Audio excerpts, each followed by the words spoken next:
নমস্কার বন্ধুরা, অর্ণব ইলেকট্রনিক চ্যানেলের পক্ষ থেকে আজকে আপনাদের সবাইকে এই ভিডিওতে স্বাগত জানাই। বন্ধুরা, আজকে এই ভিডিওতে খুব ইম্পর্টেন্ট একদম লেটেস্ট লাইভ ওয়েদার আপডেট নিয়ে কথা বলবো। তো সাইক্লোনের যে কাউন্টডাউন সেটা শুরু হয়ে গেছে রবিবার মধ্যরাতে।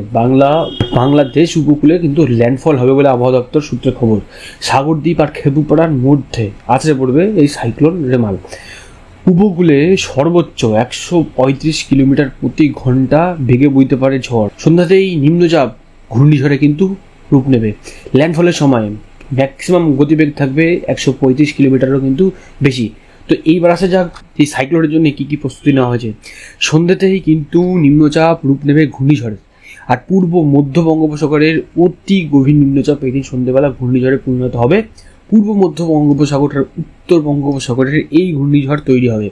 অনুমান করা যাচ্ছে এটি সরাসরি উত্তর অভিমুখে এসে সাগরদ্বীপ আর বাংলাদেশের খেপুপাড়ার মধ্যে সুন্দরবন এলাকায় স্থলভাগে আছড়ে পড়বে।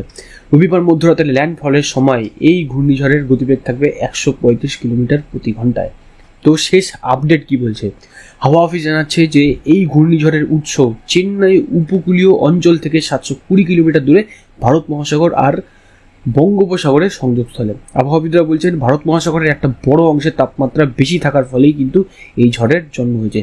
তো বাড়ি ছেড়ে উঁচু জায়গায় আশ্রয় নেওয়ার জন্য কিন্তু পুলিশ আবেদন জানিয়েছে। কাকদ্বীপের হারউড পয়েন্ট এলাকায় বুড়িগঙ্গা নদীর তীরবর্তী বাসিন্দাদের সতর্ক করতে বাড়ি বাড়ি যাচ্ছেন সুন্দরবন পুলিশের কর্তারা।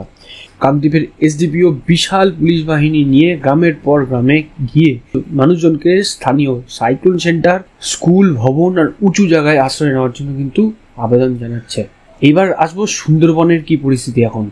রেমাল ঘূর্ণিঝড় আসার আগে আজ বেলা বাড়ার পরেই দক্ষিণ 24 পরগনা সুন্দরবন এলাকার আকাশ কালো মেঘে ঢেকে গেছে। পূর্ণিমার কোটালের জেরে নদী আর সমুদ্রের জলস্তর বৃদ্ধি পেয়েছে। সাগর, নামখানা সহ উপকূল এলাকায় পুলিশের পক্ষ থেকে সতর্ক করে প্রচার চালানো হচ্ছে। ব্লকগুলিতে খোলা হয়েছে কন্ট্রোল রুম, মজুত রাখা হয়েছে ত্রাণ। কাকদ্বীপ মহকুমা প্রশাসন ভবনে রেমাল মোকাবিলায় গুরুত্বপূর্ণ বৈঠক হবে বলে জানা যাচ্ছে। উপস্থিত থাকবেন জেলা শাসক, সুন্দরবন পুলিশের সুপার, রাজ্য স্বাস্থ্য দপ্তরের আধিকারিকরা। উপকূলের বাসিন্দাদের জন্য ফ্লাড সেন্টার আর স্কুলগুলো খোলা রাখা হচ্ছে। তো সময় কমছে, আজ বিকালেই কিন্তু জন্ম হতে পারে রেমালের।